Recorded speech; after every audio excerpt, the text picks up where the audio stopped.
giorni manifestazioni di stima e vi ringrazio tantissimo da parte delle persone, sia quando incontro per strada, sia diciamo con i vari mezzi telematici.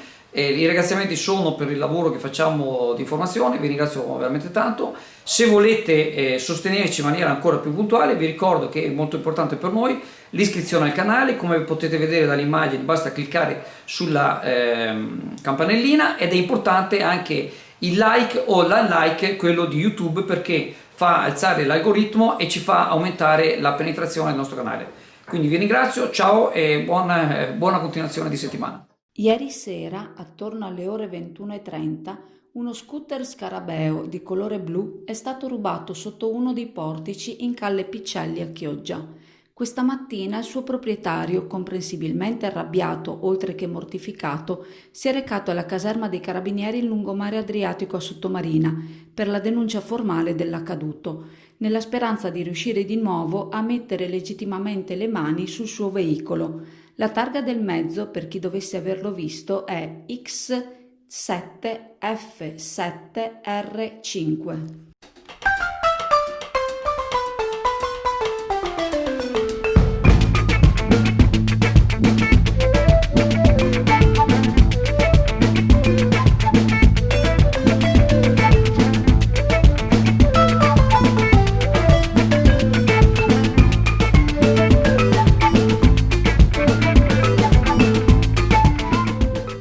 Brutte notizie per i pendolari e i frequentatori delle linee 80 e 85 di autobus che collegano Sottomarina e Chioggia a Venezia e Mestre. Da lunedì 23 novembre non sarà più allestita la corsa in partenza da Sottomarina a mezzanotte 20 e quella da Venezia dell'1:40 per quanto riguarda la linea 80, mentre salteranno le corse di linea 85, finora in programma da lunedì a venerdì alle 19:40 da Sottomarina verso l'aeroporto, alle ore 21:10 in direzione inversa. E così pure, sempre per la linea 85, non avranno luogo di sabato e domenica le corse in partenza da Sottomarina alle ore 21 e dall'aeroporto di Tessera alle 22:40. Queste disposizioni sono state adottate, spiega Arriva Veneto, a causa delle restrizioni dovute all'emergenza sanitaria. Nessuna riduzione invece per la linea 87, diretta alle industrie di Porto Marghera. Non è l'unica defezione che gli utenti dovranno subire. A causa dello scarso utilizzo, così motiva l'impresa italo-tedesca, sempre dal lunedì 23 verranno soppressi in entrambe le direzioni le fermate di Valli Valfiore, Conche via Zena, Conche via Argine Sinistro Brenta. A proposito di tali misure, il consigliere regionale Jonathan Montanariello intende avanzare un ordine del giorno al Consiglio Comunale di Chioggia per far prendere una posizione dura all'amministrazione, oltre che portare la vicenda all'attenzione di Palazzo Ferrofini. Ancora una volta, commenta l'esponente politico, quando i servizi pubblici vengono affidati alle aziende private incorrono in tagli, perché ragionano in termini economici più che di garanzia della mobilità. La corsa dell'1:40 è fondamentale perché chi dovesse perderla è costretto ad aspettare fino alle ore 4 del mattino.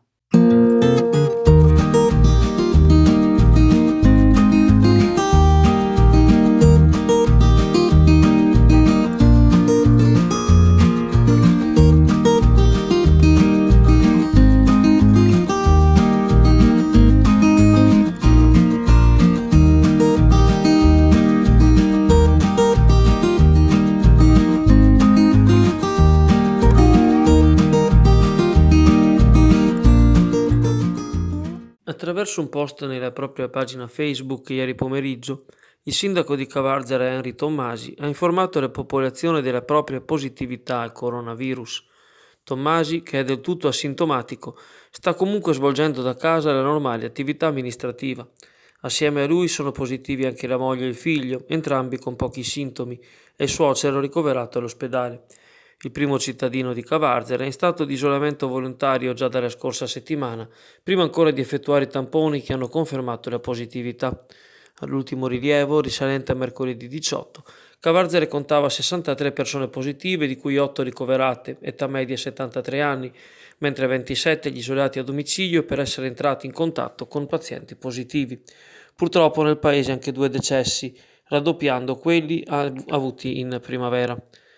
A Chioggia intanto scende ancora il numero dei contagiati, erano 492 giovedì scorso, ora sono drasticamente scesi a 327. Lo comunica la pagina Facebook del comune, che riferisce anche di 208 persone in isolamento e 14 ricoverati, una decina dei quali all'ospedale di Chioggia, gli altri al Covid Hospital di Dolo, che sta per raggiungere la soglia di sofferenza. Motivo per cui l'Ulstre Serenissima sta valutando se aprire ai malati virali il presidio sanitario di Noale. Sono 50 intanti positivi all'interno di Veritas, la società multi-utility che si occupa dei rifiuti e dell'approvvigionamento idrico nell'area metropolitana di Venezia. Di questi 42 sono dipendenti e 8 lavorano per le imprese esterne al gruppo. Allo scopo di decongestionare i reparti di pronto soccorso degli ospedali in carico, l'ULSS dovrebbe provvedere a giorni ad allestire strutture differenziate per i pazienti di Covid, come le tende montate lo scorso marzo. In questo caso si tratterebbe di prefabbricati, le cui dimensioni, nel caso di Chioggia, ammonterebbero a 80 metri quadri.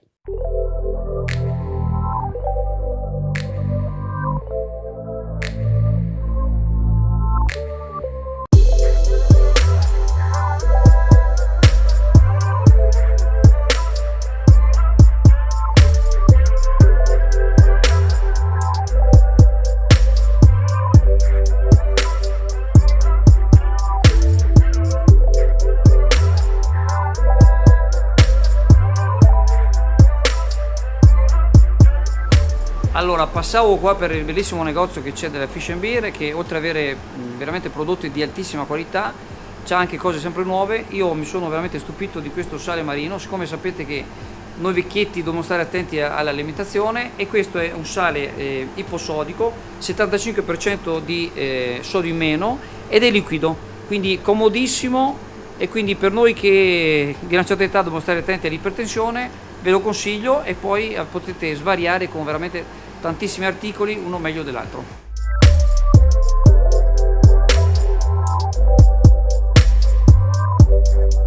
La Protezione Civile e le Regioni stanno reclutando, attraverso una campagna anche mediatica a livello nazionale, 200 medici effettivi o giunti alla pensione, allo scopo di allestire una riserva in caso di ulteriori necessità dovute all'acuirsi dell'emergenza sanitaria in atto.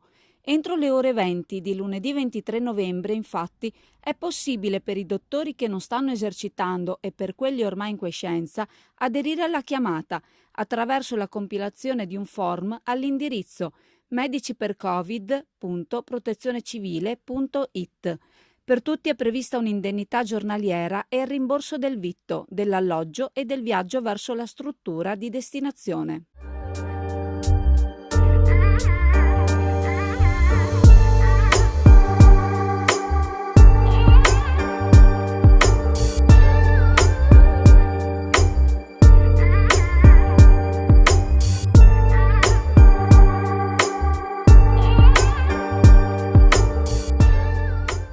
Con la speciale indulgenza plenaria concessa da Papa Francesco, il patriarca di Venezia Francesco Moraglia ha concluso a mezzogiorno di oggi la celebrazione della messa solenne alla Basilica della Salute in occasione della ricorrenza festiva. Dal sagrato, rivolto a mani aperte verso gli astanti all'esterno, Moraglia ha sublimato un'edizione particolare, contingentata nei numeri e con percorsi fissati per l'afflusso e il deflusso della chiesa, senza ponte votivo sopra il Canal Grande, ma in estremis è stato consentito il commercio di candele e ceri votivi, naturalmente rispettando ogni regola provvisoria.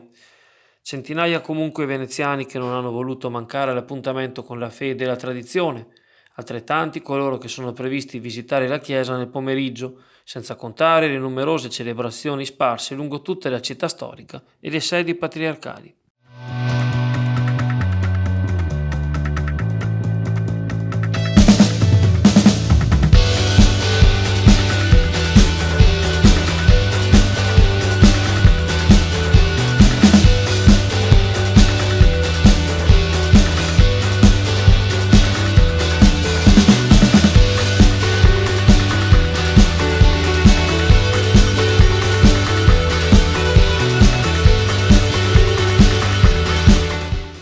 I libri arrivano direttamente a casa e a consegnarli c'è l'autore.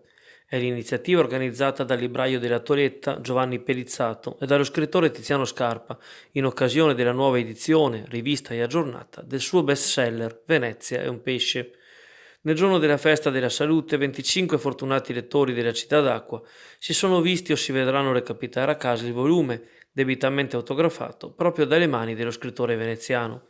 Ricominciano con questo originale evento le consegne a domicilio della libreria Toletta, che tanto successo avevano avuto durante il lockdown della passata primavera. La nostra è una città grande, commenta Giovanni Perizzato, e vogliamo aiutare attraverso le consegne a domicilio quanti non hanno la possibilità di venire in libreria o preferiscono restare a casa, partendo proprio da Venezia un pesce di Tiziano Scarpa. Un altro modo per connettere le librerie di prossimità al tessuto sociale dell'isola e offrire un servizio in più ai cittadini. L'importanza della lettura, prosegue Perizzato, è stata dichiarata in maniera esplicita dal governo nell'ultimo decreto, quando si è deciso che nelle zone rosse le librerie possono rimanere aperte. Il libro è un genere di prima necessità. Come testimoni il successo dell'iniziativa, erano molti i veneziani ad attendere un'edizione rivista e arricchita del libro di culto, a 20 anni dalla prima uscita nelle librerie. Venezia è un pesce è un libro che grazie ai lettori e alle lettrici ha avuto tanto affetto, dichiara Tiziano Scarpa, e ora più che raddoppiato, un libro praticamente nuovo. Ma anche la città che Scarpa racconta è cambiata. Abbiamo capito con le acque altissime, il turismo sregolato e le grandi navi che Venezia c'è, ma potrebbe anche non esserci. Non diamo Venezia per scontata, mai.